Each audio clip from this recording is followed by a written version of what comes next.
আজ যে কাম হয়েছে না ভাবছি সারাদিন বলবো মোবাইল টিপাম বালাই হয়েছে কিন্তু শিশার মধ্যে বাসা নিয়ে দিছে আমার খড়ি ফাইটা দিবার লিগে করে বলে খড়ি নেই কেন বললি যে কথা সেই কাজ আমি লেগে পড়ছি খড়ি ভাড়াত নাইলে তো জানোই নি বেটেন্ট স্বভাব ইন্দা শিশা তার বান্ধবী লয়ে খেলবার বসছি এই যে শিশা এই হাই দাও এমে দাও তুইও দে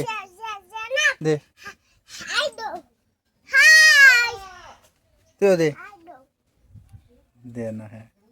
তো শিশার বান্ধবী হাই দেয় না শর্মাইতেছে আম্মুক লেগেছে আর হচ্ছে ভাবছে কি না কি তো শিশা সবসময় দেয়া দেয় অভ্যেস হয়ে গেছে লিগে শর্মা না ইন্দার লইছে নাইরল সিলাই দিবার লিগে তো আমার তখন তো মাটি লেগে রয়েছে আমি হিন্দা খুন্তিতে গাতা করছিলাম আর লিগে হে মাটি রাতে নাইরল সিলাইতেছি থাকতে মারে শিশার আমার মন গেছে মেরা ফিটা খাইবার লিগে তো এই লিগে আমার করতেছে নাইরলটা সিলাই দো তো নাইরল সিলাই দিতেছি তো আমি হমনি এটা খাইবার মন যায় হেটা খাইবার মন যায় তো শিশার মারে একদিনও শুনি না এটা খাইবার মন গেছে হেটা খাইবার মন গেছে তো আঁকতে মারে হের ফিটা খাইবার মন গেছে শুনি আমি বিরাট খুশি হয়েছি কি লিগে বালাই লাগে বেলেগে জনে আমার খাইবার মন গেছে আমি খাওয়াবার চেষ্টা করি।